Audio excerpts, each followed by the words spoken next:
انہوں نے سب سے پہلے لفظ پاکستان استعمال کیا، لیکن شاید اس وقت یہ لفظ منظر عام پر نہیں آ سکا۔ جب علامہ اقبال سے مشورہ کیا گیا تو انہوں نے خیال سے اتفاق کیا، لیکن اسے گول بیس کانفرنس میں پیش کرنے سے انکار کر دیا۔ السلام علیکم دوستو، پاکستان کا نام کس نے تجویز کیا؟ یہ وہ سوال ہے جو ہر پاکستانی بچے کو یاد ہے کہ یہ لفظ چودھری رحمت علی نے تجویز کیا۔ کچھ برس پہلے ایسی دستاویزات سامنے آئیں جس کے مطابق یہ چودھری صاحب کے نام غلط منسوب ہے اور اس نام کے خالق کوئی اور ہیں جو گمنامی کی زندگی گزار کر دنیا سے رخصت ہو گئے۔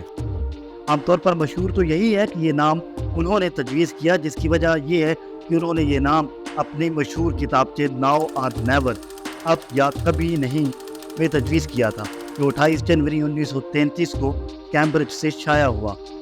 ہمیں پاکستان کے بعد بھی ایک طویل عرصے تک یہی سمجھا جاتا رہا کہ لفظ پاکستان چودھری رحمت علی کی تخلیق ہے، یہاں تک کہ کیمبرج میں چودھری رحمت علی کے لوہے مزار پر بھی یہی تحریر ہے: بانی تحریک پاکستان، خالق لفظ پاکستان۔ لیکن اب یہ بات ثابت ہو چکی ہے کہ یہ نام ان کی تخلیق نہیں تھا۔ میں ہوں عمران مسعود اور آج کی ویڈیو میں آپ کو بتائیں گے کہ لفظ پاکستان کیسے وجود میں آیا اور چودھری رحمت علی تک یہ نام کیسے پہنچا، اس لفظ کے اصل خالق کون ہیں۔ دوستو، لفظ پاکستان چودھری رحمت علی کے پمفلٹ سے تقریباً 5 سال پہلے استعمال ہو چکا تھا، لیکن جہاں تک چودھری رحمت علی کا تعلق ہے تو ان کو اس نام کا مشورہ دینے والے خواجہ عبدالرحیم تھے۔ چودھری صاحب سے پہلے انہوں نے یہ مشورہ علامہ اقبال کو بھی دیا، لیکن انہوں نے اس نام کو آگے پیش کرنے سے معذرت کر لی تھی۔ دوستو، لفظ پاکستان کسی باقاعدہ سوچ بچار کے نتیجے میں وجود میں نہیں آیا، بلکہ یہ ایک حادثاتی طور پر وجود میں آنے والا نام تھا، اور یہ خیال خواجہ عبدالرحیم کو اس وقت آیا جب وہ سوویت سلطنت کا مطالعہ کر رہے تھے۔ وہاں ان کی نظر ایک سوویت یونین کی ریاست کراکل پاکستان کے نقشے پر پڑی، یہیں سے انہوں نے یہ نام اخذ کیا۔ یہ ریاست آج بھی ریپبلک آف کراکل پاکستان کے نام سے دنیا کے نقشے پر موجود ہے، جو 1925 میں وجود میں آئی۔ اب آپ اسے گوگل پر بھی سرچ کر سکتے ہیں اور اس کے بارے میں مزید تفصیلات جان سکتے ہیں۔ خواجہ عبدالرحیم 1942 سے 1945 تک لائل اور فیصل آباد کے ڈپٹی کمشنر بھی رہے۔ ان دنوں سول سروسز کرنے والوں کو تربیت کے لیے کچھ عرصہ برطانیہ بھیجا جاتا تھا، لہذا یہ اتفاق کی بات ہے کہ وہ تربیت کے لیے برطانیہ میں مقیم تھے۔ یہ بھی روایت ہے کہ خواجہ صاحب اور چودھری رحمت علی کا ایک ہاسٹل کے ایک ہی کمرے میں قیام تھا۔ میاں عبدالحق، جو کہ ساہیوال کے جاگیردار تھے اور ایوب خان کے دور میں قومی اسمبلی کے رکن بھی منتخب ہوئے تھے، انہوں نے 1964 میں اردو روزنامے کو انٹرویو دیتے ہوئے بتایا کہ 1925 میں کیمبرج کی نہر کے کنارے خواجہ عبدالرحیم اور پیر احسن الدین چہل قدمی کر رہے تھے۔ خواجہ صاحب نے تجویز کیا کہ برصغیر کے مسلمانوں کو ایک الگ ریاست کا مطالبہ کرنا چاہیے جو پنجاب، سندھ، سرحد، بلوچستان اور کشمیر پر مشتمل ہو۔ یہ خیال سبھی کو پسند آیا۔ جب علامہ اقبال سے مشورہ کیا گیا تو انہوں نے خیال سے اتفاق کیا، لیکن اسے گول بیس کانفرنس میں پیش کرنے سے انکار کر دیا۔ اگرچہ علامہ اقبال 1930 سے خطبہ الہ آباد میں الگ مسلم ریاستوں کے قیام کی بات کر چکے تھے، لیکن گول بیس کانفرنس میں انہوں نے پاکستان کی تجویز سے مکمل لا تعلقی کا اعلان کر دیا۔ اس کی تفصیل ہم آپ کو گزشتہ ویڈیو میں بتا چکے ہیں۔ پھر ایک دن لندن کے گورڈن گرین کے علاقے میں بس پر سفر کے دوران خواجہ عبدالرحیم نے چودھری رحمت علی سے کہا کہ اس ریاست کا نام پاکستان ہونا چاہیے۔ چودھری رحمت علی اس پر رضامند ہو گئے۔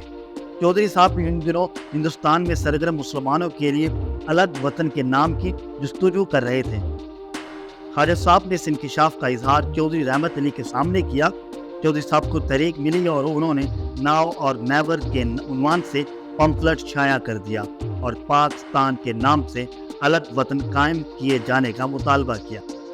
یہ لفظ کراکل پاکستان سے اخذ ہوا اور چودھری صاحب نے بھی اسے اپنے پمفلٹ میں لفظ پاکستان نہیں بلکہ پاکستان استعمال کیا، جو بعد میں پاکستان بن گیا۔ خواجہ عبدالرحیم کا انتقال 5 نومبر 1974 کو ہوا۔ وہ میانی صاحب لاہور کے قبرستان میں آسودۂ خاک ہیں۔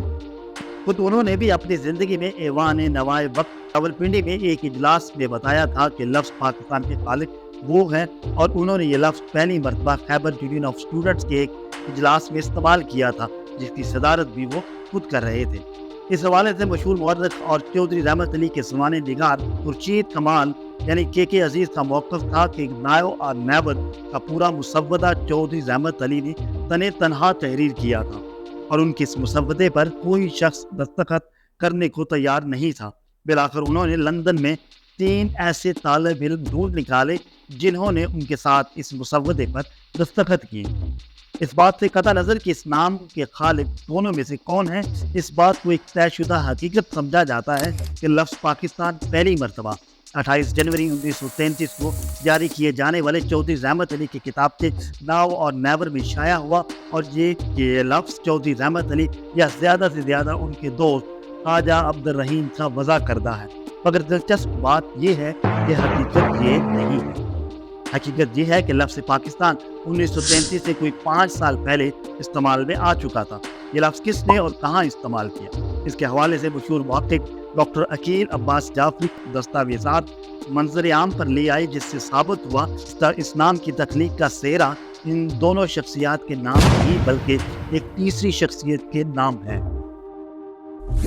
اس نام کے اصل خالق تھے علامہ سید غلام حسن شاہ قاسمی، جن کا تعلق ایبٹ آباد سے تھا۔ انہوں نے سب سے پہلے لفظ پاکستان استعمال کیا، لیکن شاید اس وقت یہ لفظ منظر عام پر نہیں آ سکا۔ سید غلام حسن شاہ قاسمی کچھ عرصہ ظفر علی خان کے ساتھ اخبار ذمہ دار کا بھی حصہ رہے اور صدارت کے فرائض بھی کچھ عرصہ سر انجام دیے۔ انہوں نے سب سے پہلی دفعہ یہ لفظ پاکستان استعمال کیا۔ دراصل انہوں نے ہفت روزہ اخبار پاکستان کے نام سے انہوں نے ایک درخواست 1 جولائی 1928 کو ایبٹ آباد کے ڈپٹی کمشنر کو ارسال کی، جس میں انہوں نے پہلی دفعہ یہ لفظ پاکستان استعمال کیا۔ ان کے اس الفاظ کے استعمال کرنے کی وجوہات انہوں نے بعد میں بھی اپنے اخبار میں بیان کی، لیکن اس وقت تو یہ اخبار جاری نہ ہو سکا اور اسے اجازت نہ مل سکی، لیکن یہ اخبار بعد میں 1936 میں یہ اخبار جاری کر دیا گیا۔ ممکن ہے کہ انہی دنوں چودھری رحمت علی بھی ہندوستان میں مقیم تھے، شاید انہوں نے بھی یہ لفظ کہیں سے سنا ہو اور ان کے حافظے کا حصہ بن گیا، اور بالآخر انہوں نے 1933 کے اپنے پمفلٹ میں اس لفظ کو استعمال کیا۔ تو ان تمام حقائق سے یہ بات ثابت ہوتی ہے کہ لفظ پاکستان دراصل علامہ سید غلام حسن شاہ قاسمی کی تخلیق ہے، لیکن بعد میں یہ لفظ چودھری رحمت علی نے متعارف کرایا اور بعد ازاں یہ لفظ ہندوستان کے کونے کونے میں گونجتا رہا اور بالآخر پاکستان کے نام سے یہ ریاست قائم ہو گئی۔ علامہ سید غلام حسن شاہ قاسمی کی علمی اور صحافتی خدمات پر ہم ایک الگ سے ویڈیو بنائیں گے، اور آج کی ویڈیو کے حوالے سے آپ کمنٹ سیکشنز میں ضرور ہمیں بتائیے گا۔ تب تک کے لیے ہمیں اجازت دیجیے۔ اللہ حافظ۔